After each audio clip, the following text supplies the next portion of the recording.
The beauty of the ancient ruins was still evident through the decay brought on by time and sand. But once humble living quarters were now slums, the muck of the corruption.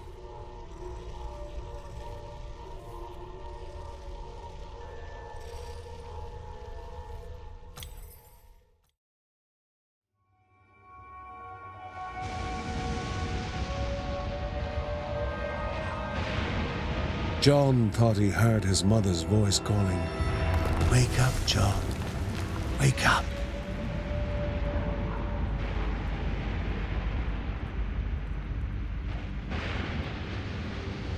Cold unpleasantness, ominous and dark, oozed beneath the doors and seeped through the cracks.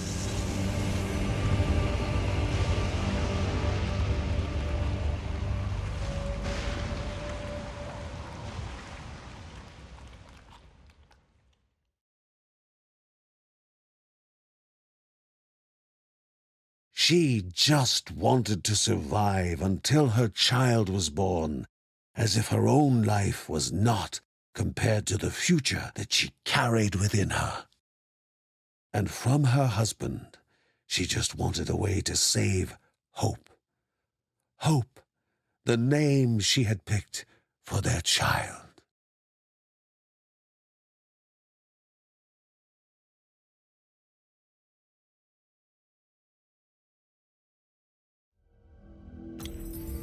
Burn away, leave us be. Lucy's fury flowed from both her hands and her tongue.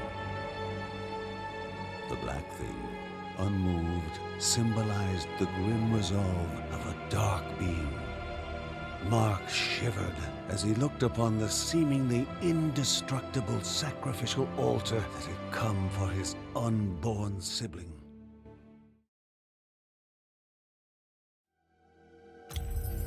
They had no cure for Mary's illness yet, and she was deteriorating. Kevin wanted to know whether the other monks in the monasteries of the forests could be of any help, but Mark had seen many of them slaughtered.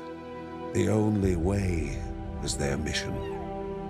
The trees that carried the medicine must be somewhere in old Barahut.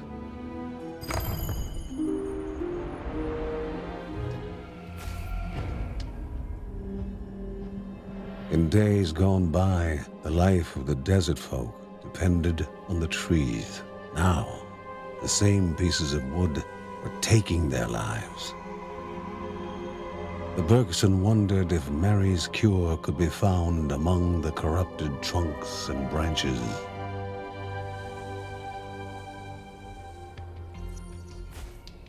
The tree of prosperity was withered after twisting away from Rhea's will.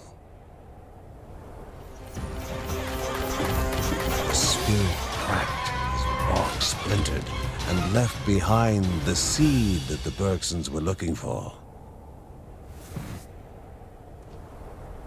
No time to waste. Mary was waiting.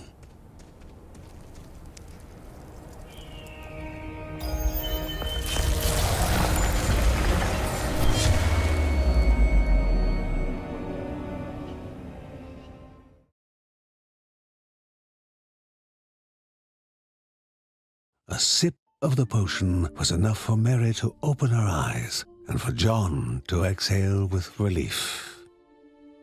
Unbidden, pain shot up Mary's spine and filled her eyes. Something other than her illness. The baby was coming. It was time. The air was suddenly still. Mary's sickness had made them forget that the ravenous mountain god was after their baby. Curses!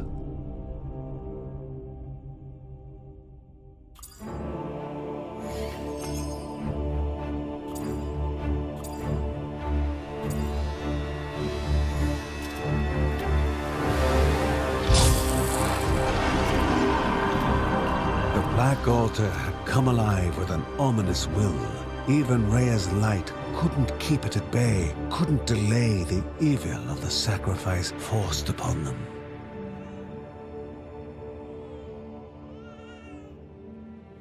When John held her for the very first time, she was crying the song of life. Life was all that went through her father's mind. How he wished that he could give his own life instead of his baby's, but his life was worthless to the cruel god.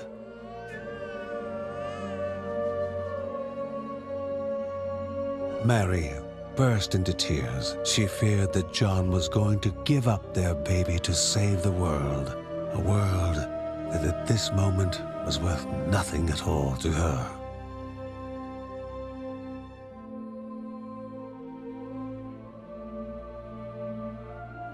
What chance did the Bergsons have against this monstrous cruelty of an immortal god?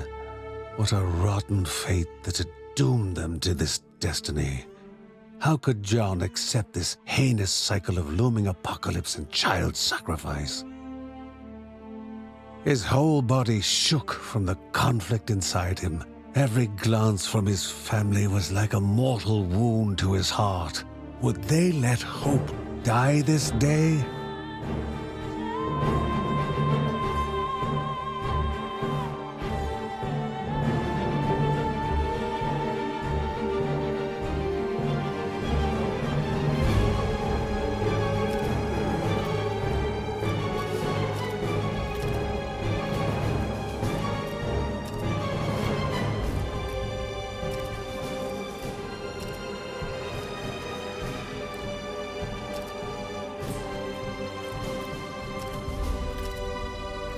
This could not be the end. No. Grandma had already sacrificed herself for them.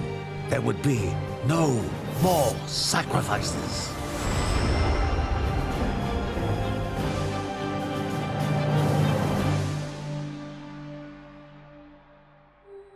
Together, they were going to break that cycle and defeat unjust fate. And the look in their eyes became one of resolve. For life, for hope.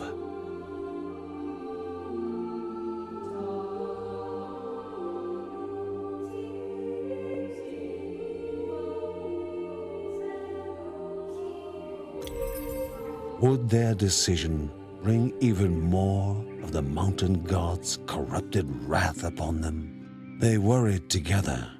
But each time they looked at Hope and saw her smile, resolve and belief in a better future would ease their worry.